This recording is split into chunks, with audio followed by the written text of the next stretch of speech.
You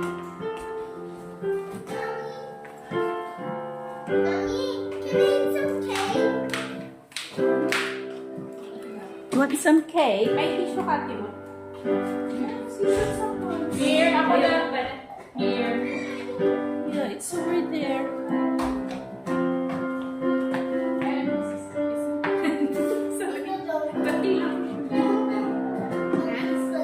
Ay, oo, nagbihis ka na ha.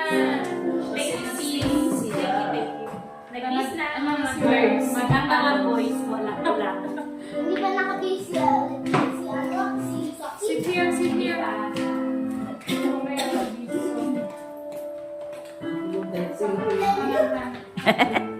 Why?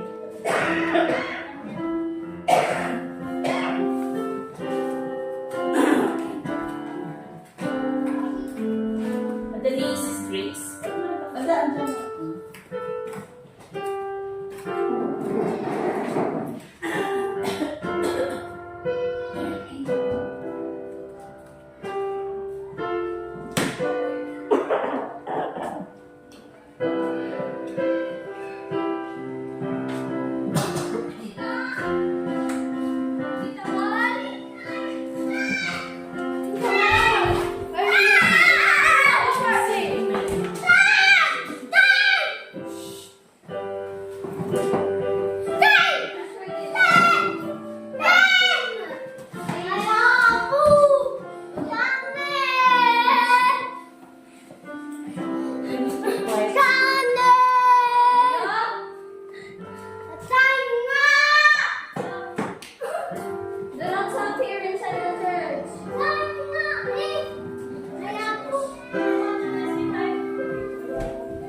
Megan, come on, Here? let's play.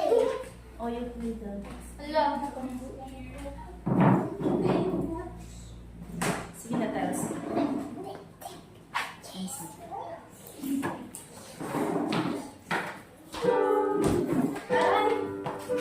Tita, tita, tita.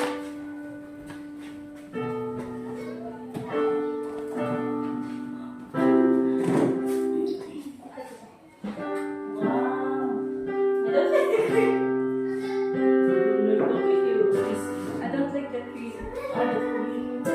What?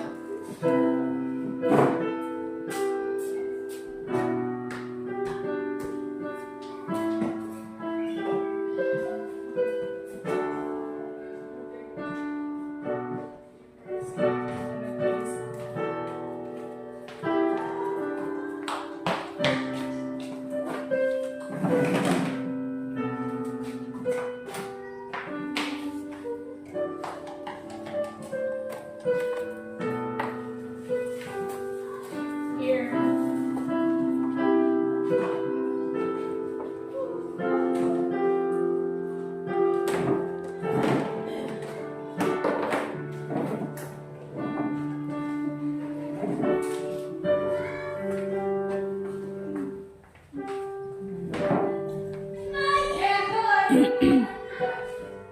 Start yung ating service ngayong hapon na ito.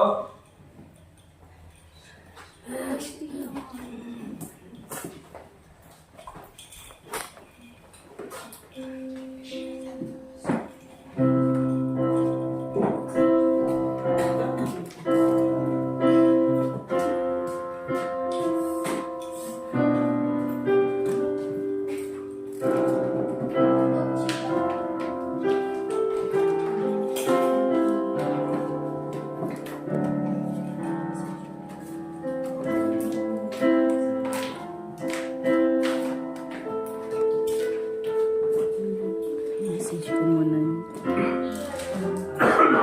Alright, let's all stand up please. Tayo tayo lahat. And then we'll start by word of prayer. Pagkatapos po niyan, we'll ask Brother Dustin para po sa ating congregational singing. Alright, let us pray. Nalangin po tayo. Dear God, Heavenly Father, once again, we thank you for this time na kami po ay nandito muli at mananambahan sa inyo. We thank you, Lord, for the fellowship, and we pray, Lord, na sa aming pagpapatuloy, pangalan mo pumuli ang kabigyan ng kaluwalhatian. And we pray, Lord, that ikaw din po, Panginoon, ang magbigay sa akin ng sapat na katataluan at galing. Gusto po ay may paliwanag ko at may turo ko ng maayos ang iyong salita sa oras nito. I also pray in the Lord Jesus Christ. Amen. Remain standing, please, for us.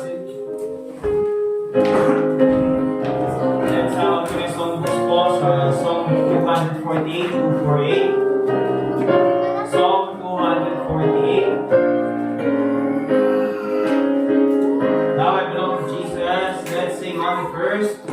Jesus, my Lord, will love me forever.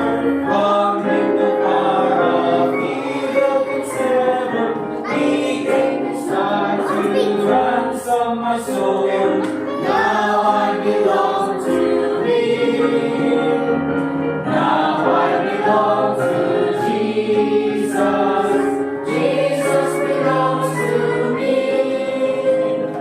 Not for the years of time alone, but for eternity. Once I was lost in sin's degradation, Jesus came down to bring me salvation, lifted me up from sorrow and shame. Now I belong to Him.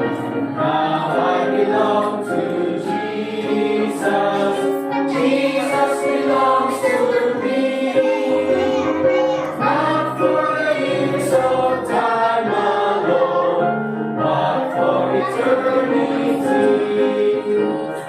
Joy floods my soul, for Jesus has saved me, freed me from sin that long had enslaved me. His precious blood He gave to redeem. Now I belong to Him. Now I belong to Jesus. Jesus belongs to me. Not for the years of time alone, but for eternity. Let's be seated po, and let's go to our next song, Song 250, 250. Song 250, 250. Let's start at Calvary. Days are filled with sorrow and care. Let's sing it on the first. Days are filled with sorrow and care. Hearts are lonely and dim. Burdens are lifted at Calvary. Jesus is buried deep. Burdens are lifted at Calvary. Calvary, Calvary. Burdens are lifted at Calvary. Jesus is buried deep. Master, care on Jesus today. He will bury and feed. Burdens are lifted at Calvary. Jesus is buried deep. Burdens are lifted at Calvary. Calvary, Calvary. Burdens are lifted at Calvary.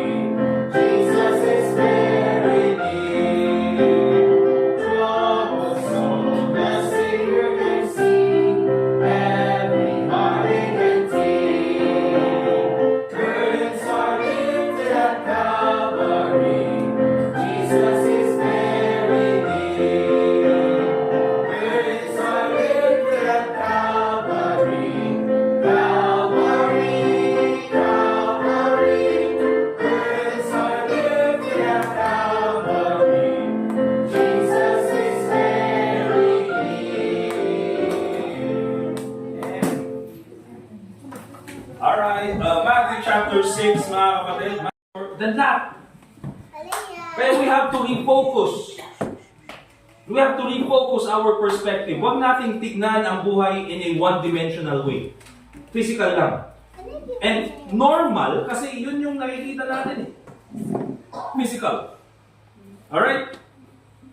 But we have to refocus our perspective, mga kapatid. Life is not just limited in the physical realm. We also have to take care of our spiritual body, of our spiritual need. But also, let me go and let's open our Bibles at John chapter 1.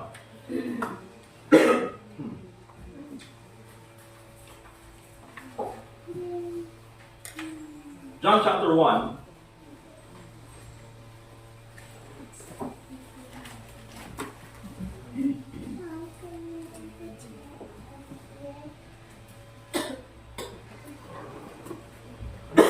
And tingnan niyo po yung verse 4. Then, napaka-clear ulit po yung sabi ng Bible. Sabi ni John, no, patungkol sa ating Panginoong Jesucristo. Napaka-clear, sabi niya, in Him was life, the Lord Jesus Christ. And the light was the light of men. You see, mga kapatid, don't you realize na kung ikaw ay nanampalataya kay Kristo bilang tagapagligtas, nasa iyo ang tunay na buhay? Sabi ni John, in Him was life. Na, ngayon mga kapatid, tayo naligtas, meron na tayong eternal life. Amen? Pero hindi lang yan. Yes, meron tayong eternal life. Praise God for that. Pero sabi, in Him was life. Ngayong na kay Kristo tayo, mga kapatid, hindi ba dyan natin makikita ang tunay na purpose ng buhay? Hindi ba napakaraming mga tao na punong-puno yung kanilang ref, ang dami nilang pera sa kanilang bangko, ang dami nilang mga material needs or material things, pero napakalungkot ng buhay, dismayado sa kanilang buhay. Bakit? Because they have no purpose in life. Pero meron yung mga Kristiyano, simple lang mamuhay, nandyan yung biyaya ng Panginoon, but despite of all the difficulties, despite of all the problems, masayang naninibilan sa Panginoon. You know why? Because we have found life in the Lord Jesus Christ. So instead of worrying, mga kapatid, doon sa physical things na sinasabi natin na normal, mga kapatid, we should not live in that worry. Bakit, mga kapatid? Because dahil dyan, hindi natin ma-appreciate yung tunay na buhay na binigay ng Panginoon sa atin. Diba? Refocus your perspective. You see, minsan yung worry, it does not allow us to enjoy the things of the present. 1 Thessalonians chapter 5, verse 18. Alam natin to. In everything give thanks, for this is the will of God in Christ Jesus concerning you. Alright, so alam po natin yan. In everything give thanks. Paano yan pwedeng sabihin ni Apostle Paul, mga kapatid? Because sa lahat, sa dami ng mga pinagdaraanan natin, you know what, mga kapatid? Don't you know that it's also proper to thank God for the difficulties of life? Mahirap gawin, pero sabi ng Bible, in everything give thanks. Panginoon, thank you at dumadaan ako sa ganitong problema. Ang hirap. Diba? At pwede niyong sabihin siguro, pwede mong sabihin yan, preacher, kasi hindi naman ikaw yung dumadaan sa problema eh. But you know what? It's still proper na magpasalamat pa rin tayo, mga kapatid, doon sa mga problemang pinagdaraanan natin. You know why? Because dyan po tayo magkakaroon ng growth. Dahil dyan po tayo matututo. Alright? In everything give thanks, for this is the will of God in Christ Jesus concerning you. So, refocus your perspective. Remember that, mga kapatid, ang buhay po ay hindi siya limited lang sa physical realm. We also have to thank God and think about our spiritual life. Kaya minsan nag-worry na tayo sa ating physical needs, pero hindi naman tayo nag-focus sa ating spiritual needs. Alright? Secondly, mga kapatid, let's go to verse 26. Matthew chapter 6, verse 26.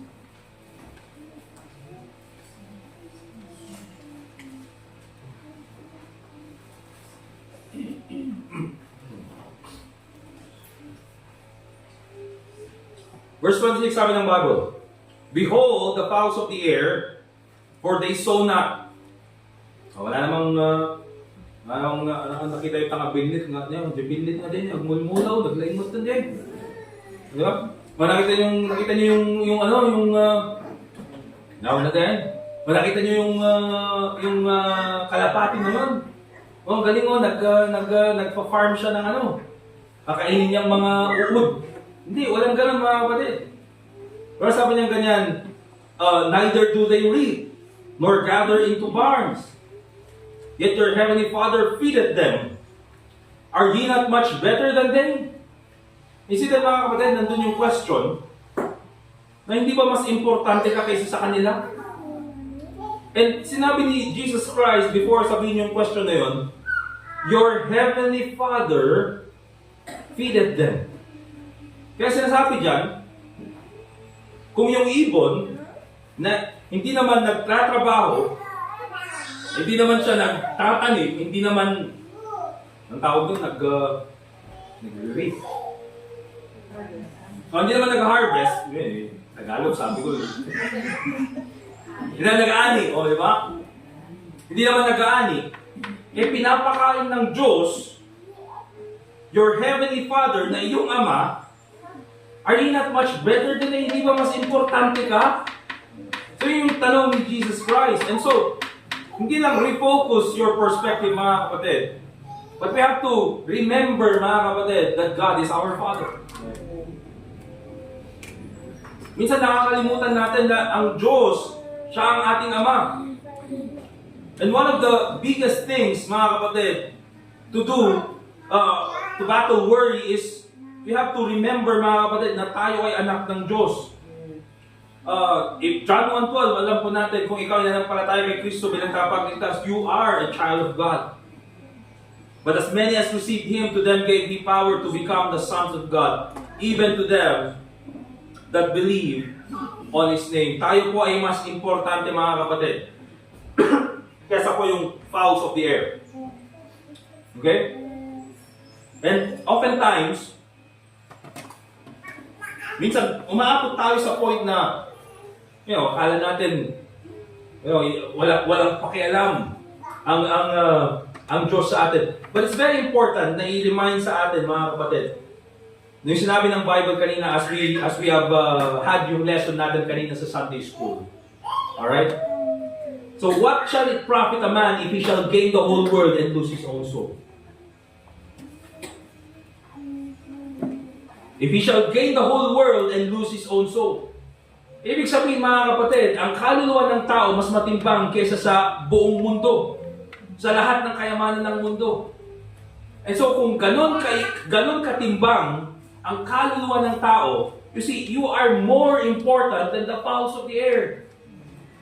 Napaka-importante mo sa Panginoon. Dahil sabi ng Bible in Romans chapter 8 verse 32, He that spared not His own Son.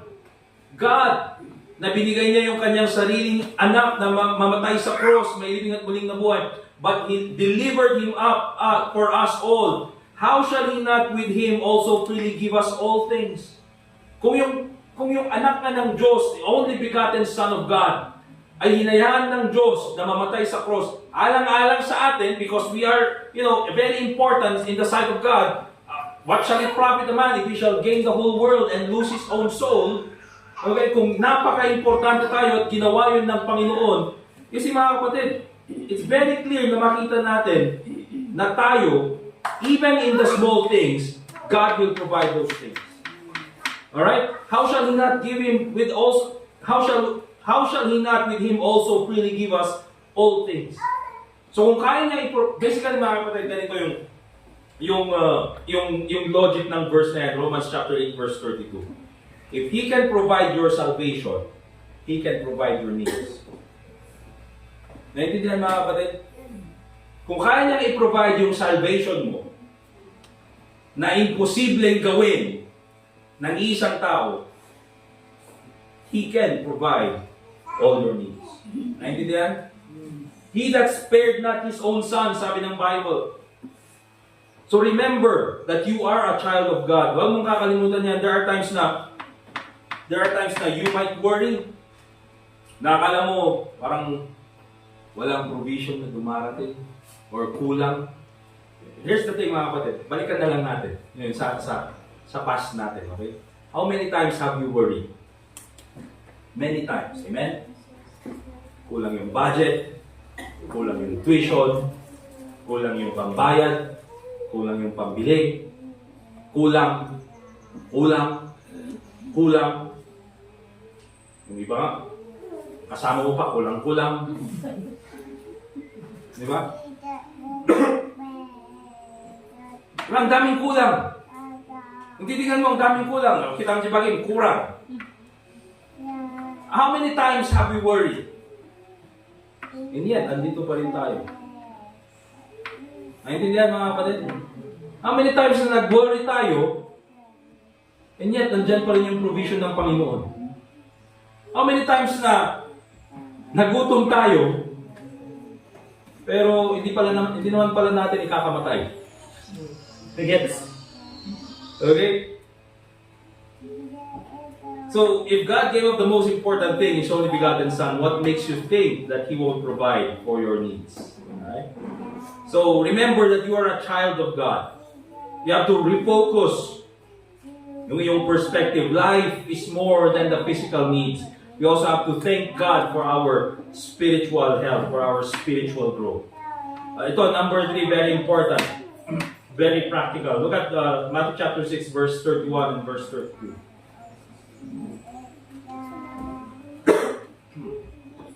Matthew chapter 6, verse 31 and verse 32.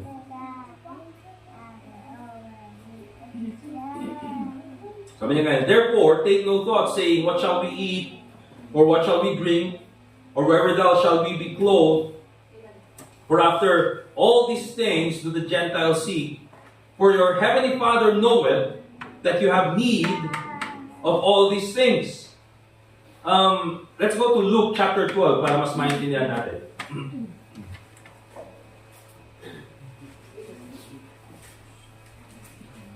So, sabi ng Bible, for after all these things do the Gentiles seek, sabi sa Matthew 6:32.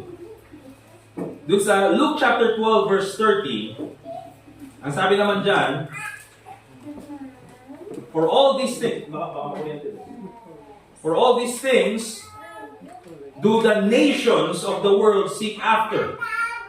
Okay? So, anong pinapakita dyan mga kapatid?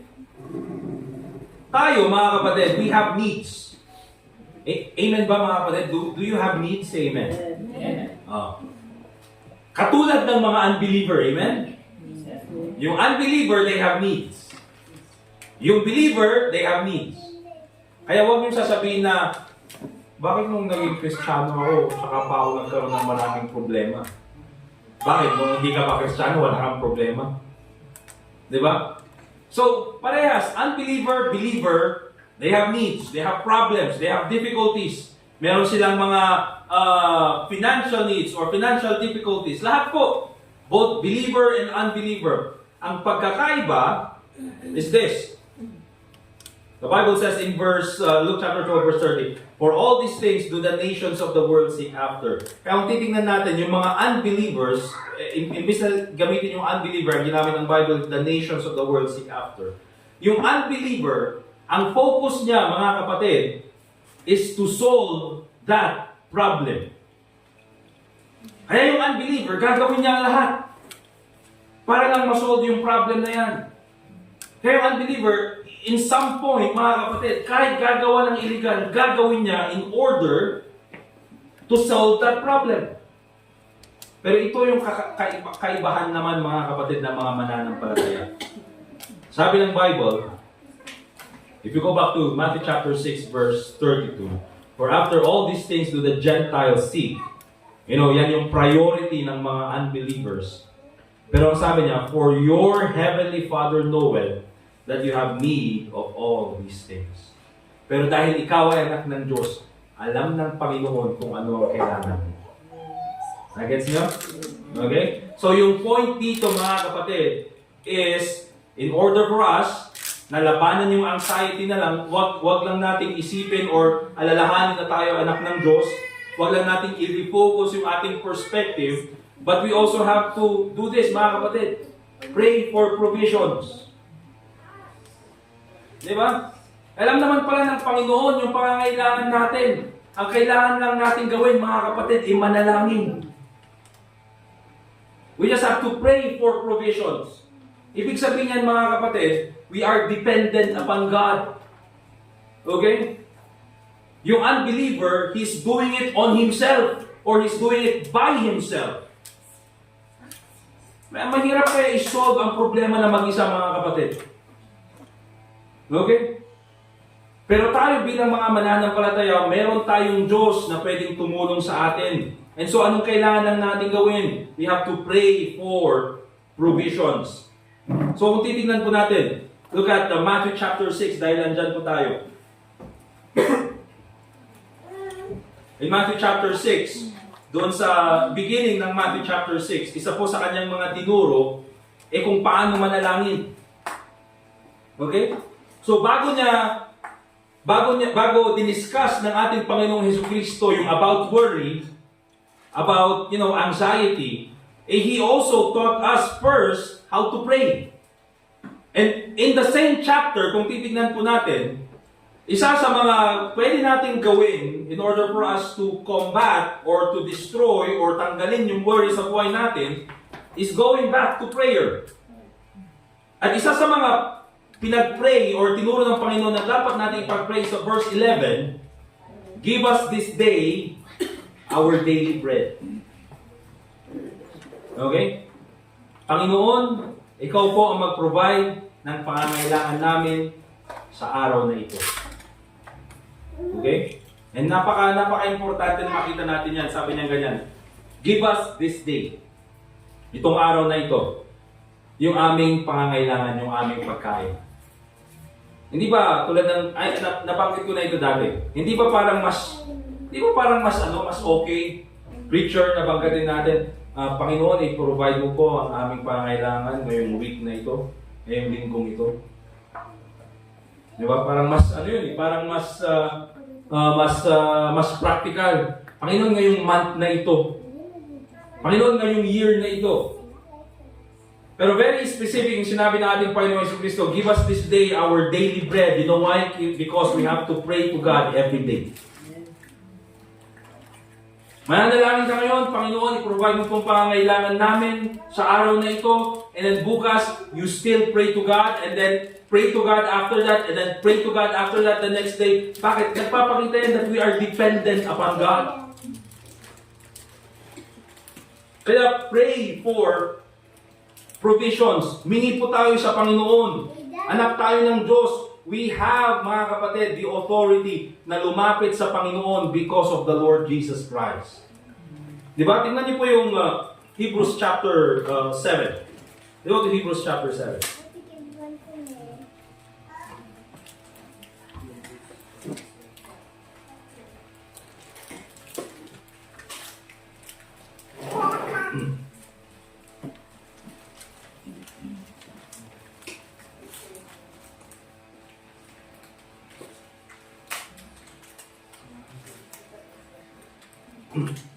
Hebrews chapter 4 pala.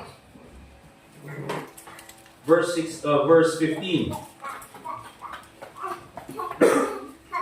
The Bible says, for we have not an high priest which cannot be touched with the feeling of our infirmities. Yan po si Jesus Christ. Kasi si Jesus Christ, mga kapatid, you know what? Nasubukan niya rin magutom. Amen? Because He is 100% God, He is 100% man. Nung nandun siya sa wilderness, mga kapatid, alam niya yung ibig sabihin ng gutom. Bakit? 40 days, 40 nights, nag-fasting ang ating Panginoong Jesucristo. Alam niya ang ibig sabihin ng gutom. Alam niya ang ibig sabihin ng pangangailangan. Alam niya ang ibig sabihin, mga kapatid, ng magtrabaho. Alam ng Panginoong Jesucristo.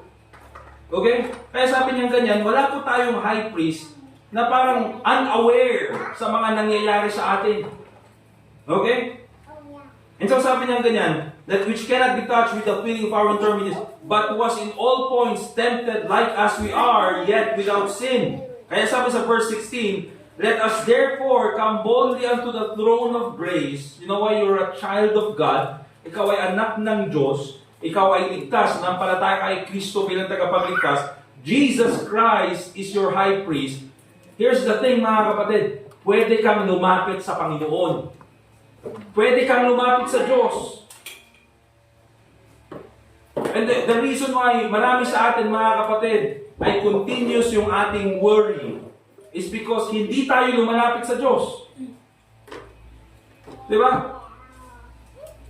Continuous yung worry, continuous yung complaint. Pero yung prayer, hindi natin magawa. Di ba minsan nagko-complain tayo magko-complain sa ibang tao, ang hirap ng buhay, ganito yung buhay, magko-complain sa social media, ganito yung buhay, ang hirap ng buhay. Pero bakit hindi natin magawa sa Panginoon? Very clear, sabi ng ganyan, let us therefore come boldly. Pwede po tayong humarap sa Panginoon unto the throne of grace. Anong ibig sabihin yan, mga kapatid? Pag lumapit ka sa Panginoon, there is always grace. Merong biyaya. At ang sabi niyang ganyan, that we may obtain mercy. Hindi lang biyaya, mga kapatid, nandyan din ang habag ng Panginoon. Alright? And find grace to help in time of need. Bakit nung nangailangan ka, pupunta ka kay Bombay? Ano yun? Throne of grace? Walang grace yun, mga kapatid. Bakit? Singiran ka diyan. At sisingilin ka, mas mahal pa, mas matimbang pa yung sisingilin sa'yo. Pag lumapit ka sa Panginoon, mga kapatid, ang ibibigay sa'yo, biyaya. Alright? So pray for provisions. Nandyan po ang provision ng Panginoon. Ang problema, hindi tayo lumalapit in prayer. Okay? Philippians chapter 4 verse 6. Parang ano lang ito, parang pangdagdag lang doon sa nasabi na natin na scripture. Philippians chapter 4 and verse 6. Ang sabi ng Bible, be careful for nothing.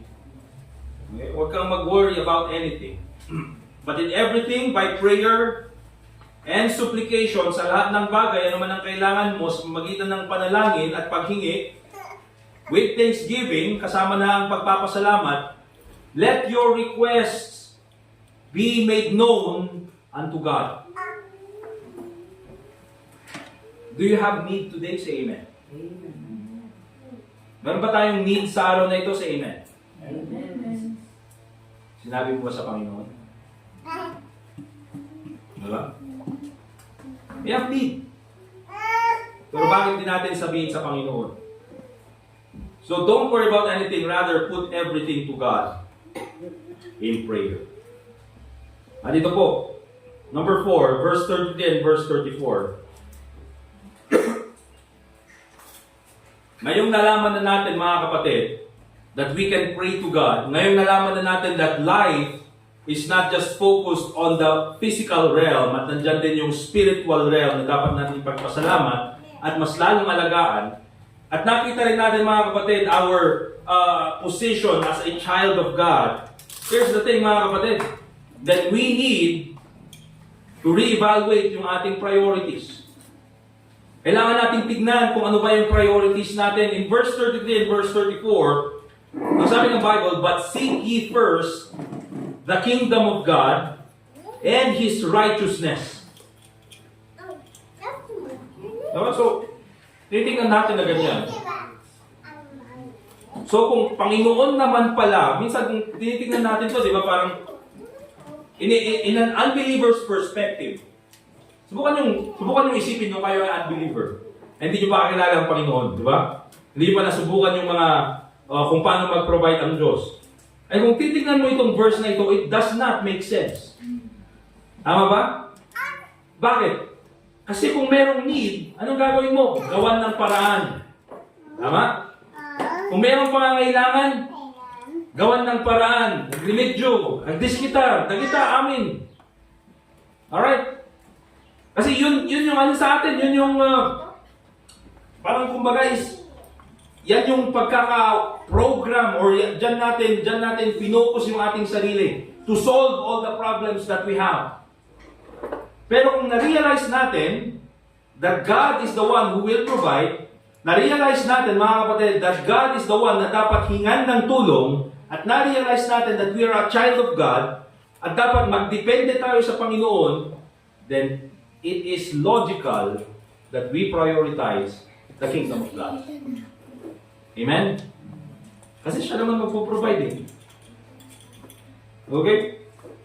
Ang sabi niya ganyan, but seek ye first the kingdom of God and His righteousness.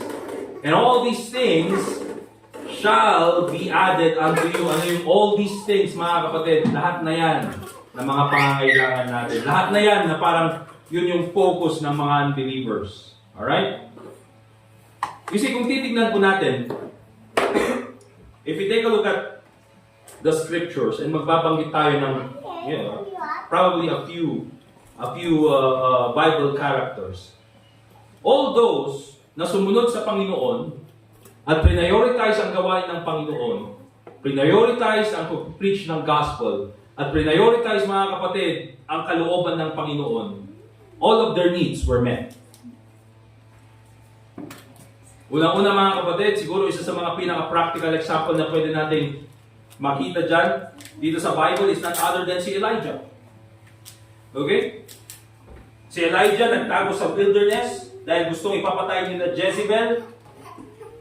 Nagtago siya sa Brook Cherith in a time na merong famine doon sa lugar, merong drought at walang dumarating na ulan. Pero nilagay siya ng Panginoon in a place where his needs will be provided. Merong brook, and at the same time, may mga ravens na ginagamit ng Diyos para mag-provide sa kanya ng meat. So anong makikita natin dyan, mga kapatid? Itong si Elijah na walang ibang ginawa kundi gawin ang kalooban ng Panginoon, all his needs were met. You know why? Because it's God who provided. Si Apostle Paul, mga kapatid, unang-una, mga kapatid, palagi kong napapakinggan noon, mula nung pagkabata na walang tinawag ang Panginoon na ginuto. O walang tinawag ang Diyos na ginuto. Pero katotohanan, mga kapatid, lahat ng tinawag ng Diyos ay nagutom. Okay? Pero walang namatay sa gutom. Naintindihan? Okay?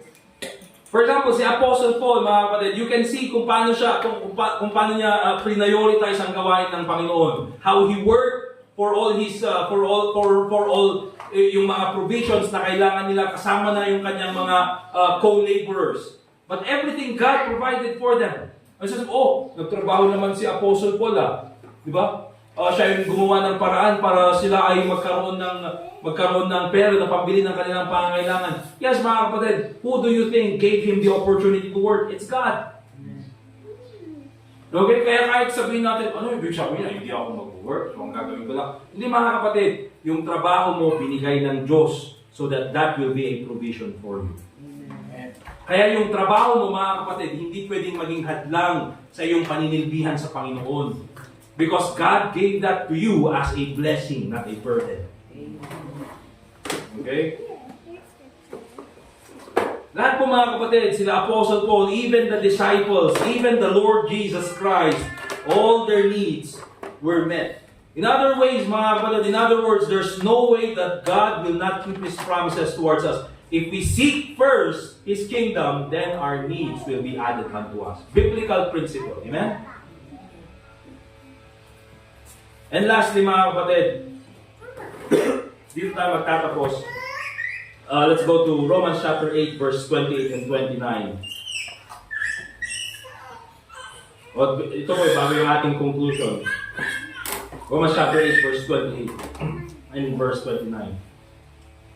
Ang sabi ng Bible, and we know that all things work together for good to them that love God, to them who are the called according to His purpose.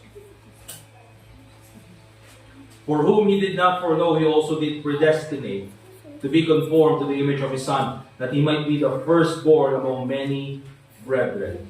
Yung si mga kapatid, lahat po tayo ay hindi po pare-parehas yung mga pinagdaraan ng pangangailangan sa buhay.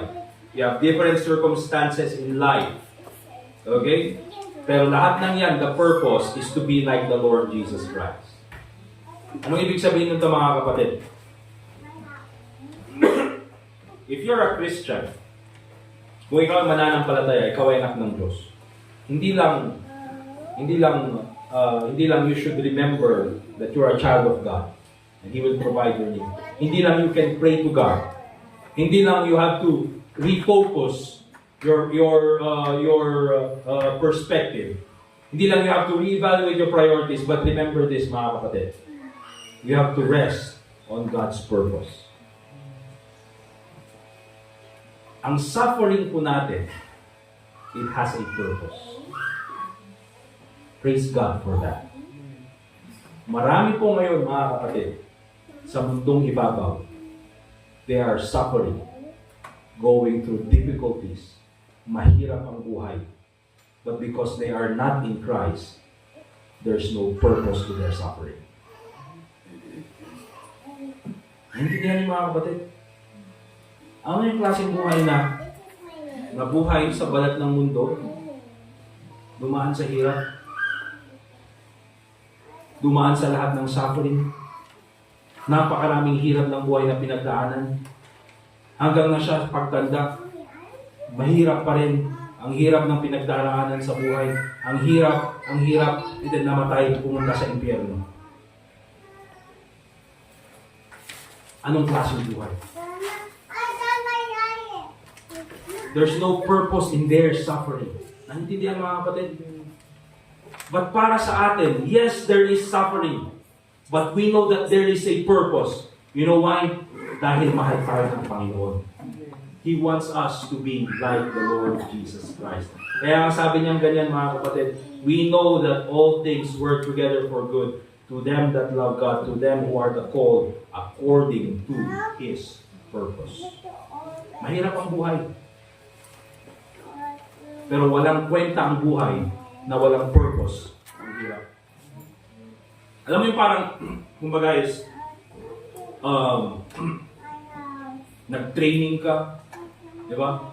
Nag-training ka ng 4 years, for example. 4 years kasi gusto mong maging sundalo, for example. Nag-training ka, 4 years. You know, ginawa mo yung best mo. Ginawa mo yung best mo na ikaw ay maging fit. Nag-jogging ka, ginawa mo lang yan. Merong nag-offer sa'yo ng trabaho. Tapos hinindihan mo. Bakit? Kasi ang focus ko, gusto kong maging sundalo eh. Diba yan yung focus ko? So ginawa mo lahat ng bagay na yan hanggang sa dumating yung exam, bumagsak ka dahil colorblind. Ano ibig sabihin nun? There was no purpose in your suffering. Anong klaseng dismaya? Anong klaseng, di ba? But sa atin, mga kapatid, even though we are suffering, there is a purpose behind it. Minsan hindi natin makita, but we know there is a purpose. You know why? Because the Bible says.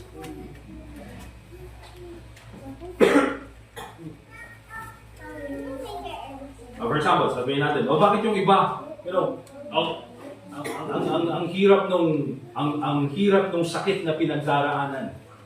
Diba? Ang hirap ng sakit na pinagdaraanan. Ang tagal na pagdaanan ng sakit. Hanggang sa namatay din lang at pumunta sa langit. But here's the thing, mga kapatid. Yes, Kristiyano yun. Namatay, pumunta sa langit. Do you know how much better yung tingin niya sa langit kaysa sa taong namatay na at hindi dumaan sa sakit at nandun sa langit? Of course, nandun sila sa langit, mga kapatid. But how much more beautiful it is for the person who had gone through suffering. Okay? So, sa ating pagtatapos, mga kapatid, let's go to Matthew chapter 6, verse 25. Matthew chapter 6, verse 25. Sabi ng Bible, sabi ni Jesus Christ, therefore, I say unto you. And then binanggit niya. Okay, yung mga bagay na pinag-usapan natin. So alam natin na pag sinabi natin therefore, yan po ay conclusion. Okay? Kaya it's very important na tignan po natin kung ano yung binanggit ng ating Panginoong Jesucristo previously. Bago niya sinabi yung therefore, I say unto you, take no thought for your life. Ang sinabi niya muna, Matthew chapter 6, verse 24, no man can serve two masters. For either he will hate the one and love the other, or else he will hold to the one and despise the other. Ano ang sabi niya? Ye cannot serve God and mammon. Therefore, I say unto you. See, kung titignan po natin, mga kapatid, if you are serving money, kasi ang tingin mo, money will solve everything. All of the things na kailangan natin will be solved by money. Here's the thing, if you are serving money, you will constantly worry about the things of this world. Kung yun ang focus mo, you will constantly live in worry. You know why, mga kapatid? Because money can never satisfy you. Money comes, money goes. It is vanity. It is meaningless. Makuha mo yung pera, mawawala ka. Hindi natin sinasabi, mga kapatid, na hindi natin kailangan ng pera. Pero sinasabi ko is kung yun na lang lahat ang focus. If you are serving money. Pero sabi niya ganyan, you cannot serve God and mammon. But if you are serving God, then you don't have to worry about anything in this world. You know why, mga kapatid? Because if you have God, you have everything. If you have God, you have everything. Amen? So, yan po, mga kapatid. Yung worry, mga kapatid, ay minsan talagang pabalik-balik. You know, nandyan. And minsan yan po yung effect ng flesh sa atin. But you see, binigay ko po itong mensahe na ito, hindi po para ipakita sa atin na, oh, masama ako dahil ako ay nag-worry. Pero if there are times that we are worrying, then we can go back to what the Bible says. And we can depend on the truth that God is our provider. Amen? Let us pray. Dear God, Heavenly Father, muli po kami nagpapasalamat sa oras na binigay niyo sa amin na kami po ay nakapagkaroon ng iyong salita. Panginoon, salamat po muli sa presensya ng bawat isa as we dismiss our service this afternoon. Muli po, Panginoon, ikaw pong mabigyan ng kalwalhatian sa aming pong pag-uwi, sa aming paghiwa-hiwalay. Your name be glorified, dear God. And also pray in the name of the Lord Jesus Christ. Amen. Alright, let's get to our closing song. And then after that, I dismiss na po.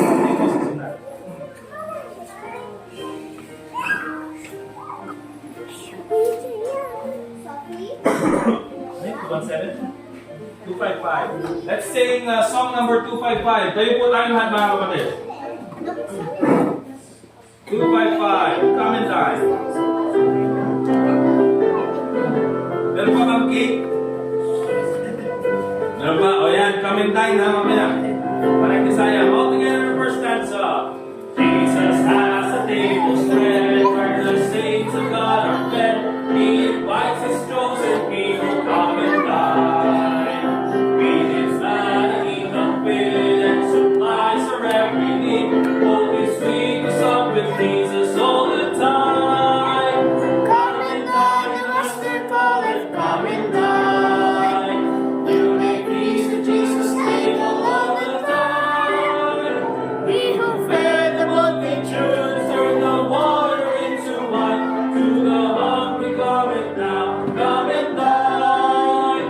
The disciples came to land, thus obeying Christ the man. For the Master called them to them, come and dine. There they found their heart's desire, bread and fish upon the fire. Thus he satisfies the hungry every time. Come and dine, the Master calleth, come and dine. You may feast at Jesus' table all the time. He who Fed the multitude, turn the water into wine. To the hungry call it now, come and dine. Soon the Lamb will take his bride to be ever at his side. All the host of heaven will assemble be. A glorious sight, all the saints in spotless white, and with Jesus we will feast eternally. Come and dine, the Master calleth, come and dine. You may feast at Jesus' table all the time. He who fed the multitude turned the water into wine. To the hungry call him now, come and dine. Alright, sa kanta pa lang, busog na. Amen? Alright, we're dismissed, mga kapatid. Tapos na po yung ating closing prayer. We're dismissed.